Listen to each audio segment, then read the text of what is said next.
என்னை ஆட்கொண்டவரும் நான் சேவிக்கிறவருமான ஆண்டவராகிய இயேசு கிறிஸ்துவின் நாமத்தினாலே அன்பினல் வாழ்த்துக்கள்.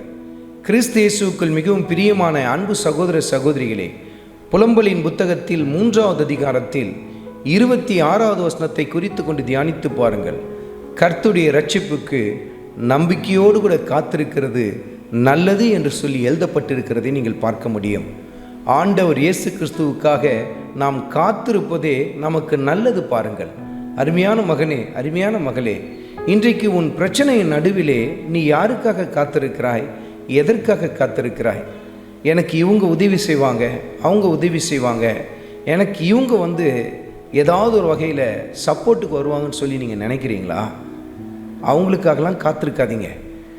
கர்த்தருடைய இரட்சிப்புக்காக நீங்கள் காத்திருக்கிறது தான் நல்லது என்று சொல்லி கர்த்தருடைய ஆவியானவர் சுட்டி காட்டுகிறார்.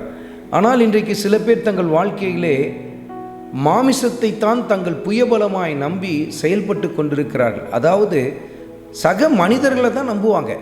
ஆனால் கர்த்தர் சொல்லுகிறார், கர்த்தருடைய இரட்சிப்புக்காக நாம் காத்திருக்கிறது, அதுவும் எப்படி காத்திருக்க வேண்டும்? நம்பிக்கையோடு கூட காத்திருக்க வேண்டும். நிச்சயமாக என் ஆண்டவர் என்னை இந்த இடத்துல ரட்சிப்பார், நிச்சயமாக இந்த காரியத்திலிருந்து எங்களை தப்புவிப்பார் என்று சொல்லி மிகுந்த நம்பிக்கையோடு கூட அவருக்காகவே காத்திருங்க. உங்கள் பொருளாதார தேவைகள் நடுவிலே கடன் வாங்குவதையும் கைமாத்தாய் வாங்குவதையும் நிறுத்திவிட்டு என் ஆண்டவர் எங்களுக்கு அற்புதம் செய்வார் என்று சொல்லி அவருடைய ரட்சிப்புக்காக நம்பிக்கையோடு கூட காத்திருந்து பாருங்கள். கர்த்தர் உங்கள் வாழ்க்கையிலே ஆச்சரியமான காரியத்தை செய்வார்.